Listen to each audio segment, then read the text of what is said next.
Good evening, ladies and gentlemen. My name is John Moser. I'm professor of history and co-chair of the Master of Art. Sorry, I'm chair of the Master of Arts in American History and Government program here at Ashland University.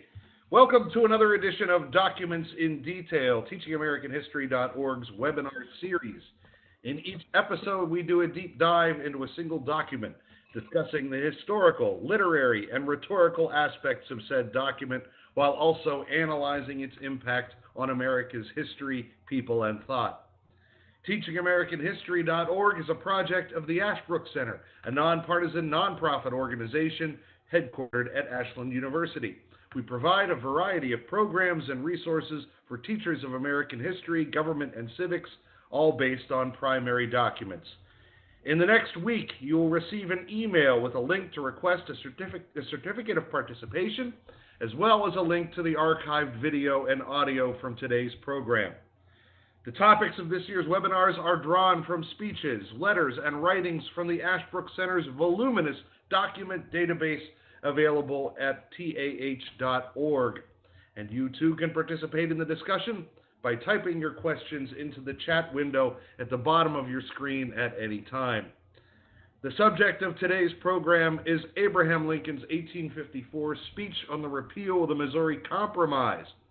To help us discuss it this evening are Dr. Dan Monroe, Associate Professor and Chair of the History Department at Millikan University, and Dr. Jason Stevens, Visiting Assistant Professor of Political Science at Ashland University.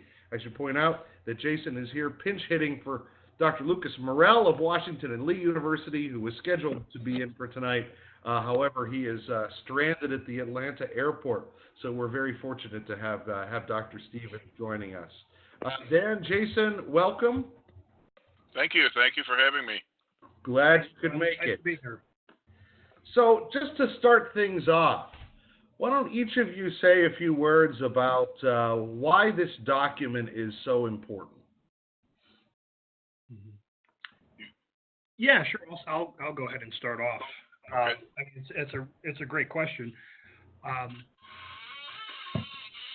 Just looking at the document itself, right? It's a very long speech. I think we have an excerpt of it in the 50 Core Docs book, but this is a long speech. Lincoln spoke for hours, and in fact, I think he didn't start until like 7 p.m. in the evening on October 16th, after Douglas had already spoke for several hours. And because of its length, and especially because of its subject matter, the restoration of the Missouri Compromise, it's an extremely difficult text, but it's one that I have found to be indispensable for both understanding Lincoln's political thought, as well as the causes of the Civil War. Because here you have the beginnings, the inklings of the confrontation that will, in one way, manifest itself in the Lincoln-Douglas debates in 1858, but that will continue. These debates will continue to embroil the country, leading up to and culminating in Civil War. The ideas expressed here by Lincoln, I mean, there are so many gems, and I hope we get to talk about some of them. Lincoln will carry through, right, the next 6 years into the Civil War and into his presidency. The first inaugural is here. The Gettysburg Address is here. The second inaugural. Lincoln's greatest speeches, the seeds of those are planted here at Peoria, October 16th, 1854. And we get, I think, a great amount of clarifying information. I'm not being clear enough in the way I'm trying to explain this, but we get a lot of background information, I will say, that is indispensable to understanding some of Lincoln's greatest speeches. Is the Peoria Address one of his greatest speeches? I think so. And maybe we'll be able to, I'm not going to be able to prove that tonight, but maybe we can go a little bit in the direction of trying to prove that tonight. Okay. Dan, what do you care to add? No, I think that's a great beginning. I would just add that Lincoln had not done much politically since he left Congress in 1849 and been really practicing law, and by all accounts was often disconsolate and depressed because his political career was lagging, and the Kansas-Nebraska Act reanimated his political ambition. I don't know that it ever died, but it certainly reanimated it, and he got back into the fray. And as Jason said, this speech really marks a major moment in Lincoln's political career, and it is also his kind of anti-slavery ethos here that's very well expressed. Most Lincoln biographers, people like Michael Burlingame and others, argue that this speech marks the beginning of Lincoln's, and Jason did a good job of kind of reeling him off. This is the beginning of the kind of lyrical statesman Lincoln, as opposed to the partisan, kind of lawyer Lincoln who spoke in the 1840s. And now he's kind of taking a kind of elevated tone, and he's also attacking slavery as a moral issue. I mean, that's the big moment in the speech is really where Lincoln suggests that Black Americans are covered by the Declaration of Independence, which was a kind of dramatic thing to say in a state like Illinois, which was a very anti-Black state. So, Jason did a great job. It's really a seminal moment. Let me ask this: why, if Lincoln wants to go on record and denounce the morality of slavery, right? Slavery is morally wrong. He's very clear on this point. Why then is he so careful to point out that he's only interested in stopping the spread of territory into the territories, rather than go whole hog and calling, like the abolitionists did, for the eradication of the institution altogether? Well, I'll take a stab at that if it's okay with Jason. I would just say that this is one of the keys to understanding Lincoln. I mean, Lincoln was not a radical abolitionist. Lincoln was a Whig who respected the law and the Constitution. And in his view, slavery is an institution, although morally wrong. He says this many times. It's slavery. If nothing is immoral, if slavery isn't immoral, nothing is immoral. It's morally wrong, but it's also protected by the Constitution. I mean, it's in existence, and therefore we need to approach it as a problem by regular order. That is to say, he was not a Garrisonian radical who wanted to, burn the Constitution up because it was a covenant with the devil. Rather, he would want to work through the Constitution and the process of the Constitution to deal with slavery. Either by constitutional amendment or some other, legal means. So, but of course, the territories were the province of Congress according to the Constitution, and the idea of allowing slavery to grow or move or expand, however you want to characterize it, or wherever you want to use, into the territories was something that was perfectly, restricting. It was perfectly allowed in Lincoln's view by the Constitution. So. He's working against slavery, but he's doing it as a moderate on the issue, and as a Whig who revered the Constitution and the law. Jason. Yeah, I completely agree with that. I would only add, actually, if I could go to the speech to just maybe say a little bit more about Dan's excellent characterization here of Lincoln as no abolitionist but an American Whig. Lincoln says early on in his speech, a universal feeling, whether well or ill-founded, cannot be safely disregarded. Right? So let me say that again. A universal feeling, whether well or ill-founded, cannot be safely disregarded. He'll repeat that idea in slightly different words in the first debate with Douglas at Ottawa in 1858. When he speaks of public opinion or public sentiment, Lincoln says, with public sentiment, nothing can fail. Without it, nothing can succeed. Right? In other words, Lincoln despised slavery. As Dan quoted, right, if slavery is not wrong, nothing is wrong. Lincoln always hated slavery. That was not a new revelation to him in 1854. Right, he carried that hatred of slavery with him his entire life. But not everybody did. And in Lincoln's Illinois, right, where this speech is delivered, Illinois is a free state, But that, just because it's an anti-slavery state doesn't mean it's a pro-black state. The state laws in Illinois, even at this time, prohibited former slaves or freed slaves from coming into the state, right, and competing with white wage laborers.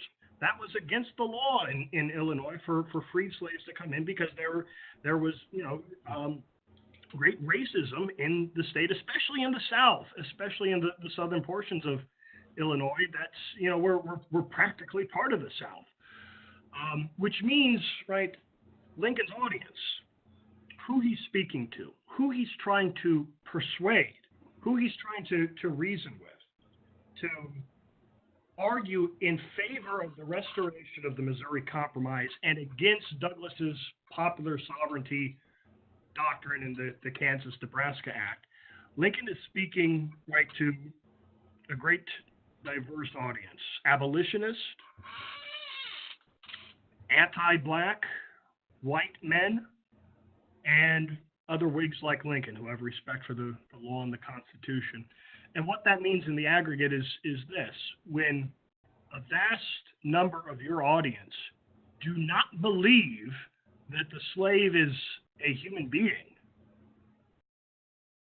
Lincoln first has to persuade them that a slave is a human being, that there's a difference, in other words, between a slave and a hog. As he says, right, in this speech, arguing against Douglas's pop sov doctrine, he says, right, in regards to popular sovereignty, right, that is right, I would be there with Stephen Douglas, with Judge Douglas, and I would agree with him about this sacred right of self-government if there is no difference between hogs and Negroes.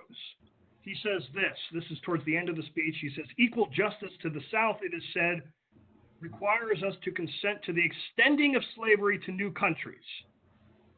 That is to say, inasmuch as you do not object to my taking my hog to Nebraska, therefore I must not object to you taking your slave. Now I admit this is perfectly logical, if there is no difference between hogs and Negroes. But while you thus require me to deny the humanity of the Negro, I wish to ask whether you of the South yourselves have ever been willing to do as much. So Lincoln first has to convince his audience that the slave is a human being and not a hog. That is the first argument that must be made. That is the first point that must be made. And that point must be made before you can begin talking about prohibiting slavery everywhere. We start with that idea, and then we can start, okay, what about the territories? Then, okay, what about the other states? Right? But that has to come first. And so Lincoln has to move prudently. I don't want to say slowly, but he has to move prudently, considering the character of his audience. And his audience at this time simply is not ready or prepared for mass abolition. Okay. Can I just add to that? That was a great, if not to interrupt your question.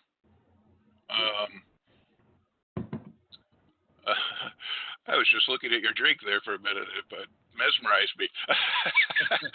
Probably an old-fashioned.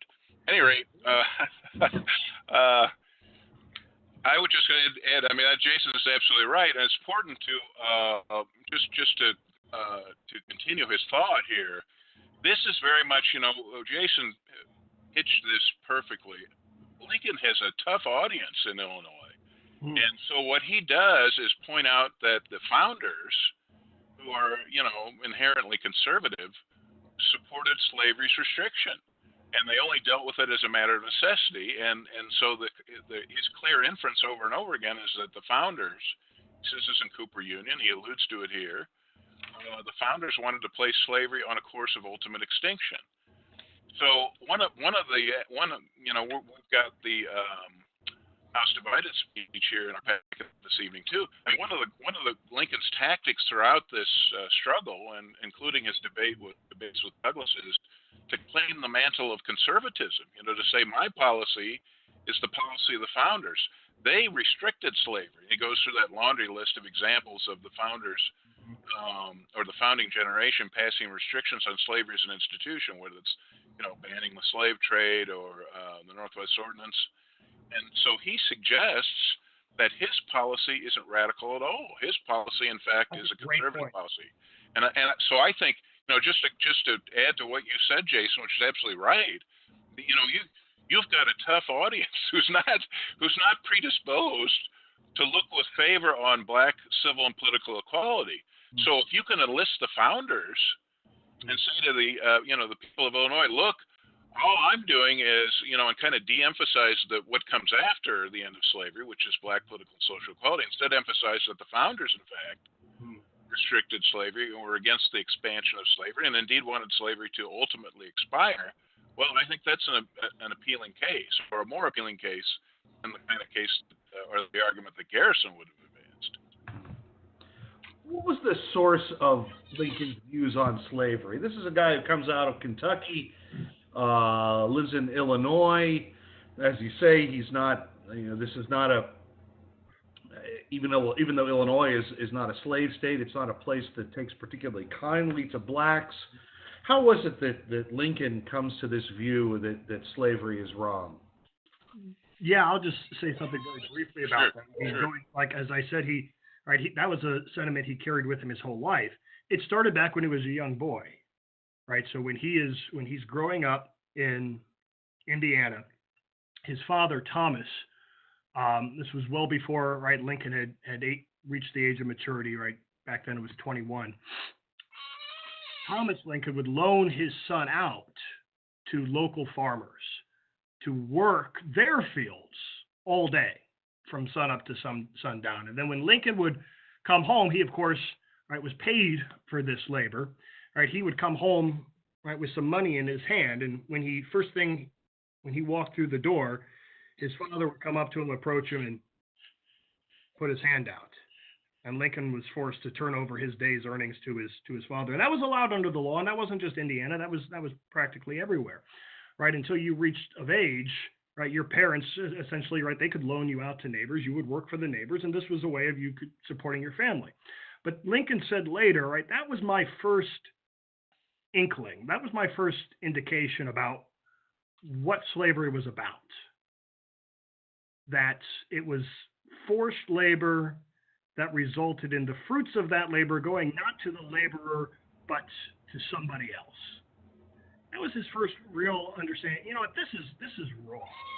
This is wrong. You deserve, as the founders, would argue, that man deserves to enjoy the fruits of his labor, right? And it's not by the principle that you work and I eat, which is the principle that slavery teaches, but it's the principle of Genesis, that man must earn his bread by the sweat of his brow. The other incident early in his life was after he had come of age and started off on his own, and he goes on his trip down the Mississippi, and that was the first time he saw real slavery, real African slavery, not sort of the slavery light that really he had experienced as a young man.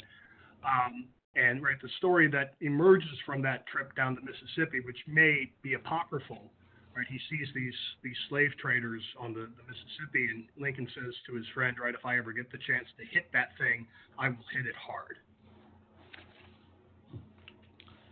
Dan. Yeah, no, that's absolutely right. I mean, I think it's Kenneth Winkle that did a book called The Young Eagle or something like that. It had the kind of title that only a university press would give to a book. But the point, Winkle's argument was essentially that Lincoln's father, as Jason said, loaned him out, and he resented it, and it stuck with him. I think I would just add, Jason said everything that needs to be said on this. The only thing I would add is that it's important to remember that Thomas Lincoln left Kentucky in part and brought Lincoln first to Indiana and then Illinois in part because he didn't like slavery. So I'm sure that I was talking to James Cornelius a few months ago about this, who until recently was a curator of the Lincoln collection. And I say this not to be a pretentious name dropper, but I was just talking to this person about this. And Cornelius always defends Thomas. I mean, his argument is that we've been too hard on Thomas, and that Thomas probably, because of his own anti-slavery sentiments, passed those on to Lincoln. Which isn't to say that he didn't, in the end, kind of resent the fact that his dad took his pay, every time he came home from cutting, lumber all day. That, I just throw that out. I mean, I don't, I haven't spent any great time on thinking about that, but it's an interesting thought that, Thomas was someone that disliked slavery. His father did. So I'm sure he imparted that to his son in some respects. Absolutely. So obviously this is a lengthy document. I think this holds the record for the longest document that we have used in one of these webinars. And a great deal of it is taken up with a very lengthy historical survey of everything from the founders and slavery up through the history of the Missouri Compromise right up to the Kansas-Nebraska Act. Why is this lengthy background rhetorically necessary for Lincoln? Well, I if you don't mind my just jumping in, I mean, and then you can respond too. This is Lincoln, I think, making the case that he expands upon in Cooper Union, which is to say, Lincoln, as it pains to suggest, that the true policy of the founders, the true policy that the country should be following, was to restrict the institution of slavery. That it was Douglas that was the radical. Douglas is opening the territories to popular sovereignty, and that's the radical course. And therefore, what he's advocating is the true policy that's more in line with the founding document of the United States, the Declaration. I mean, as Jason so eloquently pointed out at the beginning of this, this is Lincoln embracing the Declaration as the kind of the document in American history. This is from where all blessings flow, and it's also the document that to which all deference should be paid. And of course, specifically the second paragraph with all the natural rights material. Jason? Yeah, and I would only add to that. I think you see Lincoln the lawyer in this speech quite clearly, sort of going through the argument point by point. Right, the historical background, right? He talks about the Missouri Compromise. He talks about the Compromise of 1850. He talks about the Kansas-Nebraska Act of 1854, taking us through this history, in part to do exactly what Dan said, to lay claim to the founding. That it's not Lincoln's policy of, right, which is, his policy is, right, don't touch slavery where it currently exists in the states, but prevent its spread into new territories. Lincoln is making the case that that's how the founders viewed slavery. Whereas, on the other hand, you have Steve Douglas. And many of his followers, right, and he's converting actually many Whigs to his side, Douglas is. And Douglas is claiming that, no, the founders would be with me. Right? This isn't the first or the last time, right, that American politicians are arguing, right, which side the American founders would be on. Douglas is saying, no, the American founders agreed in this sacred principle of self-government, popular sovereignty, the freedom, the right of the people to choose. I am with the founders. It's Lincoln who is departing from that claim. And Douglas himself will make that case and make it very convincingly, very persuasively. So, for example, in response to Lincoln's House Divided speech, which is, again, one of the other documents I think we're looking at this evening, Douglas will say to Lincoln, what do you mean a house divided against itself cannot stand, Mr. Lincoln? Our founding fathers created this nation as half free and half slave. Our founding fathers created this house divided. And it has always existed that way. Why can it not continue to exist upon the basis upon which our founders created it, Mr. Lincoln? What you're talking about in the House Divided speech, a house divided against itself cannot stand, Mr. Lincoln, you are talking about civil war. You're the radical, Mr. Lincoln. And look, in some ways, that argument of Douglas's, that popular sovereignty argument, is still with us. Right? The right of the freedom, the right of the people to be free to choose. Just let the people decide. If there's a dispute, if there's a controversy, if there's some political question, you know what? Just leave it up to a vote. Let the people decide for themselves. Democracy, right? And the founding fathers. Lincoln says, not so fast. This is more complicated. And because it's more complicated, right, that involves a lawyer-like argument to make the case, which we get here in this speech, I think. And Cooper Union. That's right. Yeah. Well, Go ahead. No. You go ahead. Is it appropriate to call Lincoln a conservative, or is he smart enough to know the appeal of a conservative argument in this context? Well, that's a great question. Let me just take a swing at it. I mean, I think it is. I mean, why is Lincoln end up being the kind of consensus candidate for president in 1860 in a crowded Republican field? Well, because the other candidates were regarded as much of a radical on the issue of slavery. Although I don't think William Seward really was, but that was his public image. Yeah. But Lincoln was always a moderate on the issue of slavery. Now, he always says, we noted this earlier, always says slavery was immoral. But remember, what was Lincoln's preferred policy on slavery? I mean, how should we deal with this as a problem? It was always gradual, compensated emancipation followed by colonization. Well, that's a fairly moderate path. And indeed in this series of speeches that we're parsing, he's always careful to position himself as someone who's working within the system, as someone who's, as I characterized it earlier, someone who's following regular order. He's opposed to slavery expanding in the territories, but he thinks that it's perfectly constitutional for Congress to act on that way, act to restrict it, and he gives copious examples of the Congress doing the very thing in earlier instances. So, and I think it's in Cooper Union where he addresses this charge directly. You say we are the radicals. You say we're rending the country apart. And then Lincoln says, what could be more conservative than to follow the policy of the founders? And the founders restricted slavery countless times. They clearly were putting it on the course of ultimate extinction. They only dealt with it out of necessity, the so-called doctrine of necessity. It is there, therefore we have to deal with it. But we have no affection for it, and we recognize it's directly contrary to the principles upon which the country was founded. So, yeah, I think I would characterize him in that fashion because Lincoln characterized himself in that fashion. That was really, really good. And I don't want to tarnish that by saying anything in my own voice. I just want to read here maybe a bit from Lincoln on the point that Dan just brought out. He's talking about what are we to think of the Southern people? And Lincoln says, right, they are just what we would be in their situation, right? If we grew up like they grew up, we would be just like them. And then he goes on to say, I surely then will not blame them for not doing what I should not know how to do myself. If all earthly power were given to me, I should not know what to do as to the existing institution, slavery. My first impulse would be to free all the slaves and send them to Liberia, colonization, to their own native land.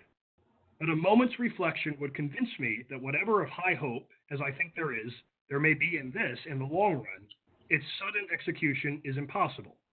If they were all landed there in a day, they would all perish in the next 10 days.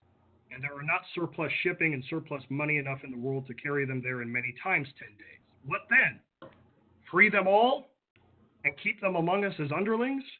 Is it quite certain that this betters their condition? I think I would not hold one in slavery at any rate. Yet the point is not clear enough to me to denounce people upon. What then? Free them and make them politically and socially our equals. My own feelings will not admit of this. And if mine would, we well know that those of the great mass of white people will not. Whether this feeling accords with justice and sound judgment is not the sole question, if indeed it is any part of it. A universal feeling, whether well or ill-founded, cannot be safely disregarded. We cannot then make them equals. It does seem to me that systems of gradual emancipation might be adopted. But for their tardiness in this, I will not undertake to judge our brethren of the South. Oh, that's awesome. I'm so glad you read that passage because it's all marked up in all my collections of legal documents. It's awesome. I just wanted to put a kind of close comment at the end of that, and that is that notice how forgiving Lincoln is towards slave owners, and how understanding.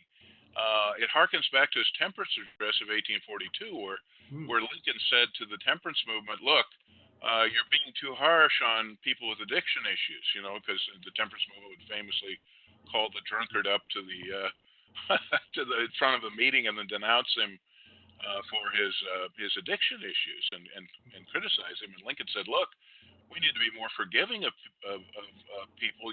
In order to get someone to break an addiction, you need to love them and help them and be kind and Well, in many respects, this foretells his approach to Southerners. Here he is saying, as Jason, read that marvelous paragraph. He's saying to him, "Look, if I was born in the South or lived in the South, actually, Lincoln was born in the South, but if I lived in the South, I would be as you are." Well, that's fairly forgiving. And again, I think they should adopt emancipation, but I'm not going to denounce them for their tardiness in doing so. I find it striking. I was just going to just to conclude. He's searching for some kind of consensus or some kind of middle ground about which there just wasn't any. But he's trying. He's trying to work the system. I find one of the most striking arguments that he puts forward here against the expansion of slavery into the territories does not address the issue of justice for blacks at all, but rather justice for whites when he talks about the 3/5 clause. He says here, and this is the way it printed on mine, it's page 16, if it really be a sacred right of self-government in the man who shall go to Nebraska to decide whether he will be the equal of me or the double of me in terms of how much representation they get based on slave population, then after he shall have exercised that right and thereby shall have reduced me to a still smaller fraction of a man than I already am, I should like for some gentleman deeply skilled in the mysteries of sacred rights to provide himself with a microscope and peep about and find out, if he can, what has become of my sacred rights. It's awesome stuff. There is a couple of questions here. I'm going to go to the one I got more recently first because it directly keys onto this. I wonder if Lincoln isn't just being practical. If the founders wanted to ban slavery, there would be no argument in favor of slave states coming into the Union. Comment on that. I'm sorry. Could you repeat that, John? I missed that. I wonder if Lincoln isn't just being practical. If the founders wanted to ban slavery, there would be no argument in favor of slave states. And I don't. The next word is a typo, and I'm not sure what it's supposed to be. It could either be coming or going into the Union, or it could be something else entirely. Well, remember the great conundrum about slavery was that during the Revolution was you had to have unity to defeat the British. And, remember that paragraph that's removed from the Declaration because of the objections to South Carolina and Georgia. You had to, and the same thing with the Constitution, in order to have the kind of unity that created the Union, the founders were forced to tolerate the existence of slavery, as Lincoln says, out of necessity. But it didn't mean they loved it or even liked it. And Lincoln is constantly emphasizing the numerous measures that they took that clearly demonstrated their distaste for it. Yeah, and I would just jump in, and I would add to that. I mean, we could talk more about the founders' approach to slavery, which is huge and a complicated issue in and of itself. But prior to the American Revolution, all 13 American colonies protected slavery under their laws. There was slavery in all 13. By the end of the founding era, 8 of those 13 had proceeded to abolish slavery either immediately or gradually. In the Northwest Ordinance, the first territories owned by the United States, the future states of Ohio, Indiana, Illinois, Michigan, and Wisconsin, the founders prohibit slavery. prohibit the extension of slavery into those territories right from the get-go. Lincoln will be constantly going back to the Northwest Ordinance to prove his case that the founders actually were anti-slavery and in favor of Congress regulating slavery I was going to say into the territory, but out of the territories, keeping slavery out of the territories. And Lincoln, yeah, he is very, very practical, and he is a conservative. He's willing to compromise. I mean, right, he's calling for the restoration of the Missouri Compromise, but there's one issue that Lincoln is not willing to compromise on, and it's what he calls my ancient faith. My ancient faith, which he draws from the Declaration of Independence, which Dan brought up before. My ancient faith teaches me that all men are created equal. And I think Lincoln is very concerned about justice for the slave, justice for the black man. And he goes so far as to say, even the Southerners, there's still something even in the heart and soul of the Southerners that speaks to that demand for justice on the part of the slave. He talks about, in this speech, he says, right, there are very few men out there who are by nature tyrants. There are very few natural tyrants among us. And then he goes to talking about, right, the Southern slave owners. Are they natural tyrants? He says, well, when you look at the Southern slave owners, even the worst slave owner will not allow his children to play with the children of the slave dealer.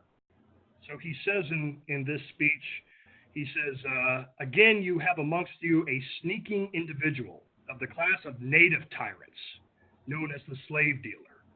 He watches your necessities and crawls up to buy your slave at a speculating price. If you cannot help it, you sell to him. But if you can help it, you drive him from your door. You despise him utterly. You do not recognize him as a friend. Right? He's talking to Southern slave owners here. You do not recognize him, the slave dealer, as a friend, or even as an honest man. Your children must not play with his. They may rollick freely with the little Negroes, but not with the slave dealer's children. Then in the next paragraph, he goes on and he talks about all the free blacks that are roaming freely throughout the United States and the territories, including the District of Columbia. 433,643 free blacks, Lincoln says. At $5 per head, they are worth over $200 million. How comes this vast amount of property to be running about without owners? We do not see free horses or free cattle running at large. How is this? All these free blacks are the descendants of slaves, or have been slaves themselves, and they would be slaves now, but for something which is operated on their white owners, inducing them at vast pecuniary sacrifices to liberate them. What is that something? Is there any mistaking it?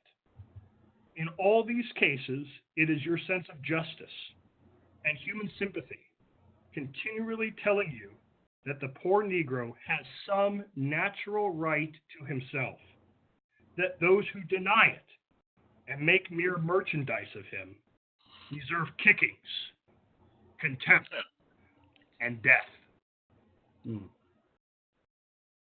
Very interesting.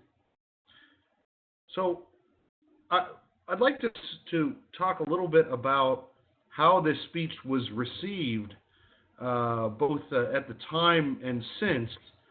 And first of all, in this line, I would like to go to a question submitted by Bryson Betts. Why is this document almost entirely overlooked in American history classrooms, especially at the high school level? It's too long and it's too hard. Yeah. No, I think that's right. Yeah, I mean it's a challenging text, and it's a long argument. I mean, I use excerpts myself. I just pick the sexy parts and use those, and because I think it is difficult. It's difficult for college students to parse. Yeah. You know, in high school with the curriculum the way it is, when Lincoln has to be dead by Christmas, you spend your time reading the Second Inaugural and Gettysburg Address, and you skip Peoria out of necessity a lot of the time. Now, this, I'm going to editorialize a bit. This has been my complaint about AP courses for a long time. You take some of the smartest students and best prepared students, pair them with what is often the best social studies teacher in a given school, and then you impose on them a curriculum that requires a forced march all the way from colonial days up to, I don't know, 9/11 or later. It just seems to me to be a shocking waste of an opportunity, but that's all I'm going to say about that. What about the response at the time? I go through this and I think, wow, this is brilliantly written. Lincoln scores point after point, yet, I know that Lincoln lost the election, and that there must have been some response to this at the time that was better than any response that I could possibly make to it. How was this speech received by his contemporaries?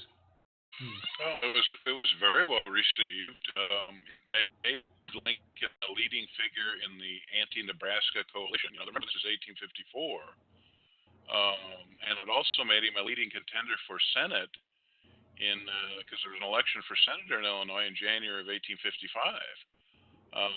So, which isn't to say that Lincoln was obscure before the speech. I mean, he was a well-known figure, had become really probably the leading lawyer in Illinois prior to the speech, but it was very well received. I think he becomes a leading light of the anti-Nebraska coalition that's made up of ex-Democrats and what's left of the Whig Party and nativists, in part because of this speech.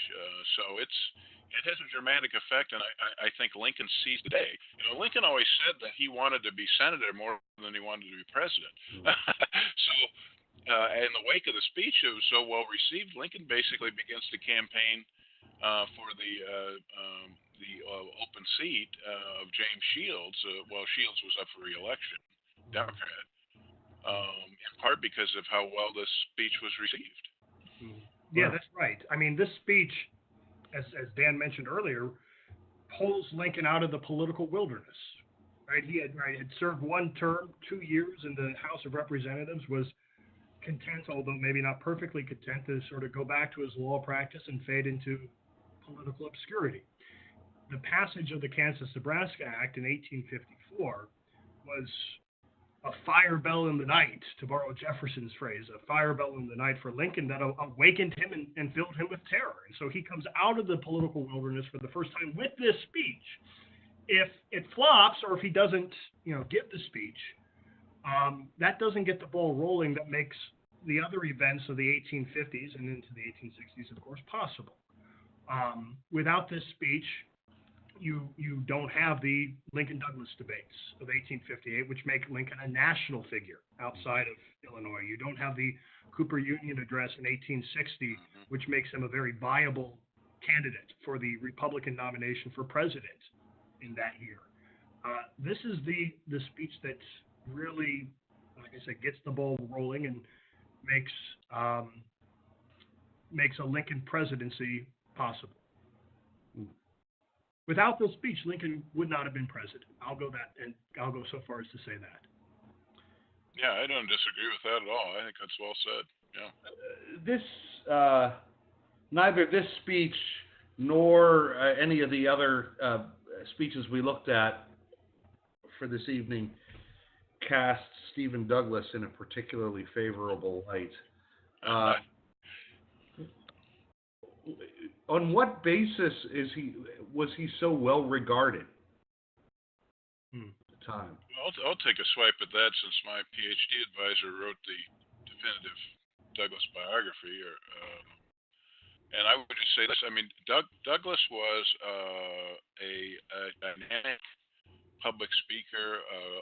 Whenever I see Douglas or see pictures of him, I always think of a pugilist or a boxer. He always seems to be in a kind of fighting stance.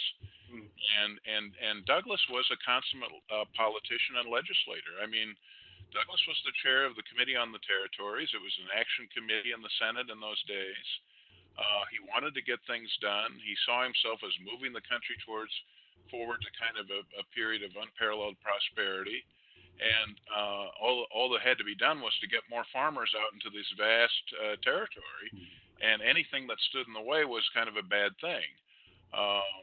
And Douglas, I think, hoped not to make slavery a moral issue. I mean, Douglas wanted to see it strictly as a kind of policy issue, and to try to keep the talking about it in moral terms, all out. He just wanted to avoid that if he could. Now, in the end, I think Douglas, as you know, I think Douglas goes to drift into terrible race baiting. But Douglas was a very significant figure. I mean, it's always important to remember that when Lincoln debated Douglas in 1858, Douglas was the supreme political star, and dressed immaculately, had his own kind of private train to chug around Illinois. I mean, he was kind of a political celebrity in the 1850s, and he had earned that too because of his his very aggressive leadership. Now, I think I am not suggesting that Douglas was right about these matters. I think he was profoundly wrong. But that's your question was why was Douglas so renowned? I think the answer is he had an immensely successful political career, was capping it with being chair of the Senate Committee on the Territories, and he hoped to use that as a kind of springboard to the White House. All right, Jason, anything to add on that? Mm-hmm. The only thing I would add is that Douglas was the much more famous politician at this time, and really for the next 6 years up until Lincoln, almost until the time Lincoln wins the election, he is the much more famous name. After Peoria, after this address, Douglas learns to take Lincoln seriously in the way the country would very soon learn to take Lincoln seriously. But Lincoln would, use that to his advantage. Lincoln would use Douglas's fame and his own relative obscurity to his advantage. I was just briefly before the webinar, I was looking here at the at Basler's notes to his text of the Peoria address in his volume, and Basler sort of details the events surrounding the speech that Douglas and Lincoln both addressed the same large audience here at Peoria. Douglas had spoken for several hours, and then Lincoln was going to get up and give his speech. But he says, you know what, it's already late, it's dinner time, why don't we break for an hour, everybody go and get something to eat, and then come back here at 7, and then I'll respond to Douglas. And it's going to take me a few hours. And Judge Douglas has just told me he intends to speak for a half hour after my remarks are done. So we're in for a long night, folks. And Lincoln says this was recorded in the, what does Basler say here? In the October 21st, 1854 edition of the Illinois State Journal. This is Lincoln speaking. He says, "Now every one of you who can remain that long can just as well get his supper, meet me at 7, and remain 1 hour or 2 later. The judge has already informed me that he is to have an hour, not a half hour, an hour to reply to me. I doubt not, but you have been a little surprised to learn that I have been consented to give one of his high reputation and known ability this advantage of me. Indeed, my consenting to it, though reluctant, was not wholly unselfish, for I suspected that if it were understood that the judge was entirely done, well, you Democrats would leave and not hear me. But by giving him the close, I felt confident you would stay for the fun of hearing him skin me." It's great stuff. We have only a couple of minutes left. This gives an opportunity for each of you to offer a closing argument of sorts. We have an audience of 56, I imagine most, if not all of whom are teachers. What will give your best case in maybe 30 seconds or less as to why this document deserves a place in the curriculum, or perhaps excerpts of the document? You want me to start? Yeah, sure, Dan. Yeah, go ahead. okay. I'll just say, well, I think it deserves a place in the curriculum because it's Lincoln making the moral case against slavery. It's Lincoln arguing that Black Americans are included in the Declaration, and he does it in a very emphatic and a very, I think, eloquent way. It's the beginning of, I think, Lincoln's kind of series of speeches that are both lyrical and memorable. I think the natural ending to this speech is it's on page 24 of what was in the what was posted from teachingamericanhistory.org, where Lincoln says, "Our Republican robe is soiled and trailed in the dust. Let us re-purify it. Let us turn and wash it white in the spirit, if not the blood of the revolution. Let's turn slavery from its claim of moral right back upon its existing rights." In other words, what Lincoln is saying is that slavery is polluting the noble principles of the revolution, and the country's turning into something that it was never intended to be. So let's go back, and he uses that wonderful biblical metaphor of washing the robe white. It's fabulous, and I think it had great force and power, and still does today. I mean, if there's one part of the speech that I quote to students, is what I just quoted. You know, that paragraph that begins, "Our Republican robe is soiled. Let's purify it. Let's turn and wash it white again." I mean, what could be more telling? What could be more powerful in that day and in this day? Jason. Yeah, I'm so glad that you mentioned that Republican robe passage, Dan, because that sets it up nicely. Because let me just read a little bit more from that same passage, where he says, "Our Republican robe is soiled and trailed in the dust. Let us repurify it. Let us wash it white in the spirit, if not the blood of the revolution. Let us readopt the Declaration of Independence," he says, going on. "Let us readopt the Declaration of Independence, and with it the practices and policies which harmonize with it. Let North and South, let all Americans, let all lovers of liberty everywhere join in the great and good work. If we do this,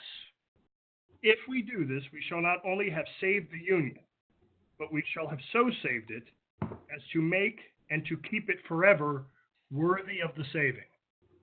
We shall have so saved it that the succeeding millions of free, happy people the world over shall rise up and call us blessed to the latest generation."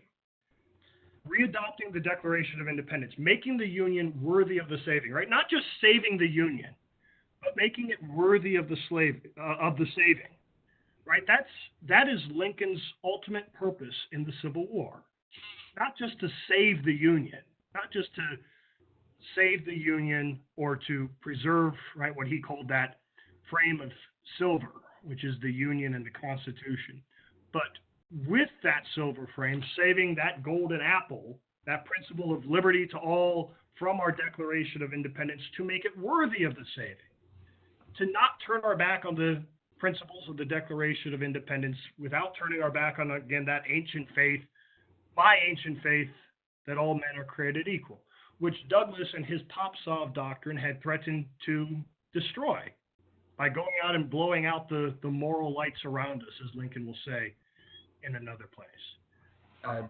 With that, we will bring this session to an end.